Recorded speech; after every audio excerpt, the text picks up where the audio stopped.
वो 3 घंटे के स्लॉट में अगर 1 घंटा खराब हो जाता है तो वो सोचते हैं कि अब क्या करना है, ये तो स्लॉट खराब होगा, टाइम टेबल खराब होगा। नहीं। हेलो एवरीवन, क्या हालचाल, कैसे हो? तो स्टार्ट करते हैं। मुद्दा है अपना टाइम टेबल। तो इसमें हम टाइम टेबल डिस्कस करेंगे और जिसको मैंने 3 पार्ट्स में ब्रेक किया है, मतलब हम इसको 3 हिस्सों में देखने वाले हैं।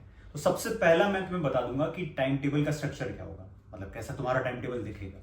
सेकेंड पार्ट है उसकी फिलिंग, मतलब कब तुम कौन सा सब्जेक्ट पढ़ोगे, ये सब हम देखेंगे। और थर्ड जो सबसे इंपॉर्टेंट पार्ट है वो है how to take care of your time table, मतलब हैंडल कैसे करना है टाइम टेबल को। और टाइम टेबल को तुम खराब ना कर दो या फिर टाइम टेबल ऐसा ना बन जाए कि वो तुम्हें खराब कर दे। तो ये हम देखेंगे। तो इस पूरे 3 हिस्सों में से सबसे इंपॉर्टेंट पार्ट ही कौन सा है? थर्ड वाला, जहां पे हम टाइम टेबल को कैसे हैंडल करना चाहिए ये डिस्कस करेंगे। तो स्टार्ट करते हैं सबसे पहले स्ट्रक्चर से। तो स्ट्रक्चर जैसा कि हमें पता है कि हम 2 तरह के स्टूडेंट्स की बात कर रहे हैं, मतलब या तो इवनिंग बैच के या मॉर्निंग बैच में।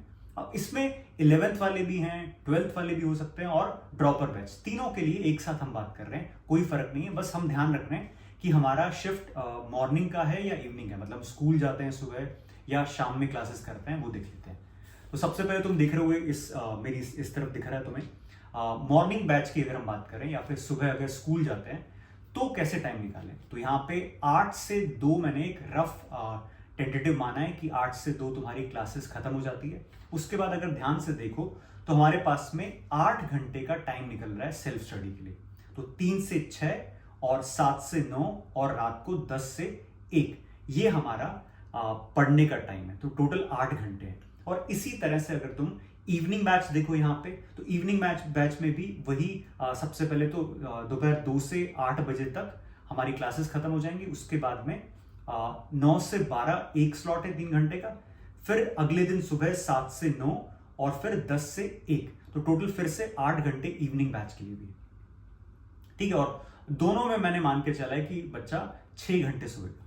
अच्छा, अब टाइम टेबल के साथ सबसे इंपॉर्टेंट चीज ये होती है कि हमें इसको एज इट इज कॉपी नहीं करना। मतलब मैं तुम्हें ये नहीं कह रहा कि इसको जाके घर पे चिपका देना, ऐसा नहीं चाह रहा मैं तुमसे। इनफैक्ट मैं चाहता हूं कि तुम खुद से अपना टाइम टेबल बना पाओ।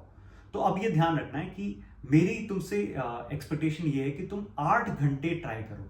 और जितना तुम बड़ी क्लास में हो, जैसे मान लो अगर ड्रॉपर बैच में हो, 12th बैच में हो, तो तुम्हें और ज्यादा ट्राई करना चाहिए कि तुम एकदम 8 घंटे के आसपास रहो। और अगर 11th हो तो 6 घंटे से ऊपर जा रहे हो तो अच्छा है, और अगर 8 घंटे हो पाता है तो बहुत ही बढ़िया। तो मतलब 8 घंटे हमारा टारगेट होना चाहिए। और ये मैं बिल्कुल नहीं कह रहा कि इसको एज इट इज चिपकाना है, थोड़ा बहुत 1 घंटा ऊपर हो सकता है, नीचे हो सकता है। कुल मिला के दिन के 8 घंटे सेल्फ स्टडी तुम्हें निकालने और 6 घंटे कम से कम तुम्हें सोना है। एक और इंपॉर्टेंट बात है इसमें जो यहां पे मैंने ऐड नहीं करी हुई, वो है संडे। संडे को मैंने 8 घंटे का टाइम, मतलब तुम्हें पढ़ने का एक्सपेक्ट करता हूं तुमसे, जिसमें अगर हम 8 घंटे का टाइम हटा दें तो बाकी कोचिंग का जो टाइम है या स्कूल का जो टाइम है वो 6-7 घंटे तुम्हारे बच जाते हैं। उसको तुम अपने हिसाब से रिलैक्स होने में, खेलने में स्पेंड कर सकते हो ये सारा टाइम। अब आता है सेकंड, जो कि ये है कि जो हमारा फिलिंग ऑफ टाइम टेबल है, मतलब जो हमने टाइम स्लॉट्स रखे हैं, मतलब जो हमने आइडियली 8 घंटे का टाइम निकाला है, उस 8 घंटे में पढ़ना क्या है और कैसे पढ़ना है। तो तुम्हें करना क्या चाहिए कि अगर दिन में 8 घंटे हम पढ़ रहे हैं तो मैंने 2 आवर्स के 3 स्लॉट एक तरह से तीनों सब्जेक्ट को दे दिए, फिजिक्स, केमिस्ट्री, मैथ्स को। और अब बचता है हमारे पास में 2 घंटा। हर दिन 2 घंटा बच रहा है। अब इस 2 घंटे को हम डिवोट कर सकते हैं रिविजन के लिए। अच्छा, अब ऐसा भी नहीं है कि 2 घंटे हैं तो तीनों सब्जेक्ट एक ही साथ 2 घंटे में रिवाइज कर लोगे, नहीं। तो क्या कर सकते हो तुम, 2 स्ट्रेटजी यूज कर सकते हो। या तो तुम साइकिल में रिवाइज कर सकते हो, जैसे पीसीएम, वीक में 2 दिन फिजिक्स को मिल गए रिवीजन के लिए, 2 दिन केमिस्ट्री को, 2 दिन मैथ्स को। कुछ लोग पीपीसीसीएमएम भी कर सकते हैं, मतलब लगातार 2 दिन फिजिक्स रिवाइज कर लिया, फिर 2 दिन केमिस्ट्री और फिर 2 दिन मैथ्स रिवाइज कर लिया। अच्छा, ये जो 2 घंटे मैंने अलग से रखे हैं, मतलब 2 आवर्स के बाद में जो 2 घंटे बचे हैं, उन 2 घंटे को एक और तरह से यूटिलाइज कर सकते हो। वो है ऐसा सब्जेक्ट जो तुम्हारा वीक है। और वीक सब्जेक्ट को ढूंढने का बिल्कुल सिंपल सा थंब रूल है, घर जाके वो सब्जेक्ट जिसका पढ़ने का मन तुम्हारा सबसे कम करता है वो तुम्हारा सबसे वीक सब्जेक्ट होगा। इसका मतलब उसको सबसे ज्यादा टाइम चाहिए, सबसे ज्यादा इन्वेस्टमेंट चाहिए उसको। तो वो 2 घंटे तुम, अगर ऐसा कोई सब्जेक्ट है तीनों में से, तो उसको भी डिवोट कर सकते हो। एक और इंपॉर्टेंट बात कि जो तुमने टाइम दिया है 2 घंटे हर सब्जेक्ट को पढ़ने के लिए, इन सब्जेक्ट को पढ़ने में नोट्स रिवाइज करने होंगे और होमवर्क क्वेश्चन सॉल्व करने होंगे। तो अगर मैं फिजिक्स और मैथ्स की बात करूं तो मेनली तुम्हें अपना टाइम डिवोट करना चाहिए प्रॉब्लम सॉल्विंग में। केमिस्ट्री में इनऑर्गेनिक और ऑर्गेनिक में तुम्हें थ्योरी रिवाइज करनी होती है तो नोट्स रिवीजन में टाइम जाएगा। फिजिकल में फिर से वही कि तुम्हें प्रॉब्लम सॉल्विंग पर ज्यादा टाइम देना चाहिए। हाँ, अगर कोई टॉपिक ऐसा है जो समझने में बहुत दिक्कत हो रही है या क्वेश्चन सॉल्व नहीं हो रहे तो डेफिनेटली तुम्हें नोट्स रिवाइज करने होंगे। तो तब भी मैं फाइनली यही बोलूंगा कि तुम्हारा टाइम ज्यादा जाना चाहिए प्रॉब्लम सॉल्विंग के ऊपर। और अब बात करते हैं संडे का, जो हमने 8 घंटे का टाइम निकाला है उसमें क्या फिल करना है। संडे के जो 8 घंटे हैं उनमें 3 घंटे फिक्स कर लो मॉक टेस्ट के। इसका मतलब हर वीक तुम एक बार एक मॉक टेस्ट देने वाले हो और बचे 5 घंटे एक ऑर्डर में तुम डिवोट कर सकते हो। जैसे कि सबसे पहले अगर वीक के अंदर हमारा कोई बैकलॉग बचता है, सिर्फ वीक के अंदर, ऐसा नहीं है कि पिछले 2 महीने तक की बात कर रहा हूं मैं, नहीं, इस वीक जो हमने पढ़ा, 6 दिन जो पढ़ा, उसमें कुछ टाइम टेबल की ऊपर नीचे होने की वजह से हमारा कुछ बैकलॉग बचता है, वो हम सबसे पहले पूरा करेंगे आफ्टर गिविंग मॉक टेस्ट। अगर बैकलॉग नहीं है तो हम ये देख सकते हैं कि हमारा कोई वीक सब्जेक्ट है, स्पेशली कोई ऐसा सब्जेक्ट जिसमें हमें बहुत दिक्कत होती है, उसको ये टाइम हम दे सकते हैं। और अगर ऐसा भी नहीं है कि सब सब्जेक्ट ठीक ठाक है तो हम अपना जो रिवीजन का जो साइकिल चल रहा है उसमें ये टाइम ऐड कर सकते हैं। तो ध्यान रखना कि जो संडे के 8 घंटे बहुत क्रूशियल है। इसमें सबसे पहले तो 3 घंटे मॉक टेस्ट पे जाएंगे और बाकी 5 घंटे हम सबसे पहले बैकलॉग, फिर अगर कोई वीक सब्जेक्ट उसको दे सकते हैं और फिर अगर ऐसा नहीं है तो हम रिवीजन पर लगा सकते हैं। ये हुई बात फिलिंग की।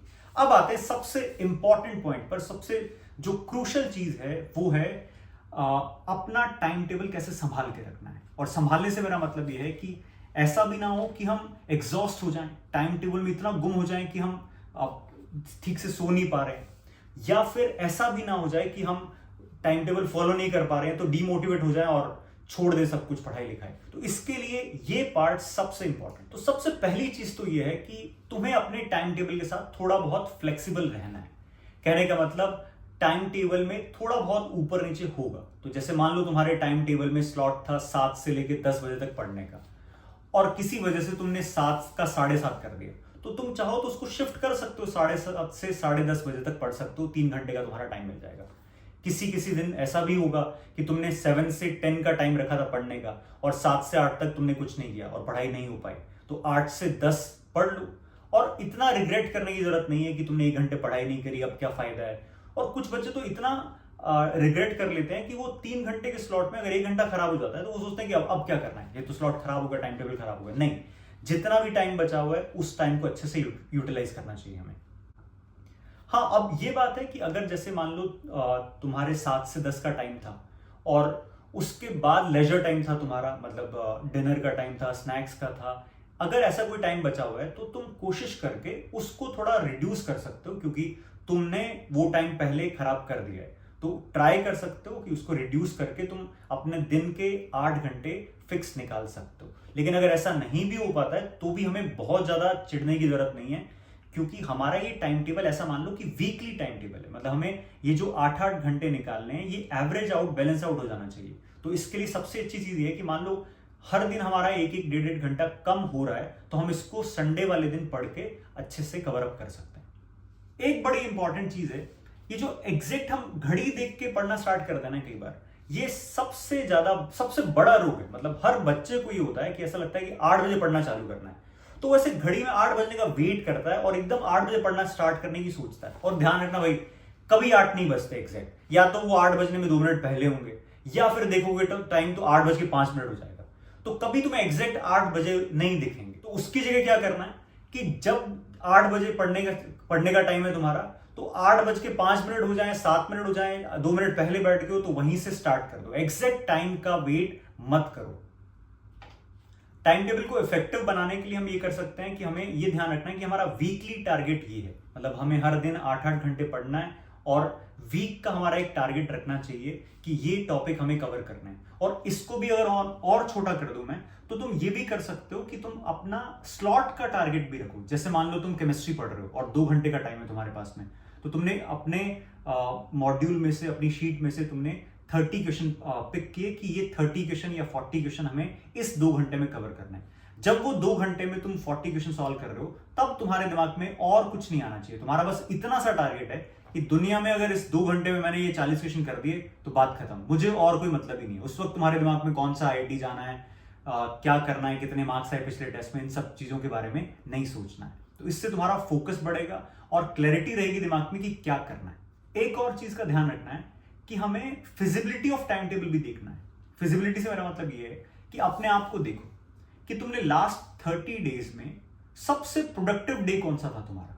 तो अगर मान लो तुम इमेजिन करते हो अपने आप को और तुमने देखा कि मेरा सबसे प्रोडक्टिव डे था फलाना फलाना दिन, उस दिन मैंने 6 घंटे पढ़ाई करी थी, तो इसका मतलब ये तो समझ में आ गया कि अगर मेरा सबसे प्रोडक्टिव डे पे भी मैं 6 घंटे पढ़ाई कर रहा हूं, तो अब ये एक्सपेक्ट करना खुद से कि अचानक से मैं 8 घंटे हर दिन पढ़ना चालू कर दूंगा, तो वो थोड़ा सा मुश्किल है। तो उसके लिए तुम्हें बिल्कुल ठीक है, तुम टाइम टेबल बनाओ, 8 घंटे का टाइम टेबल बनाओ, पर अपने मन में अपने आप को जानो और टाइम टेबल को भी जानो। तो ये है कि थोड़ा बहुत ऊपर नीचे होगा ही, मतलब 8 घंटे का टाइम टेबल जो बनाया है तुमने और पिछले 30 दिन में तुमने देखा कि तुम कभी भी 6 घंटे से ज्यादा नहीं पढ़े, तो इस 8 घंटे को फॉलो करने में तुम्हें दिक्कत आएगी।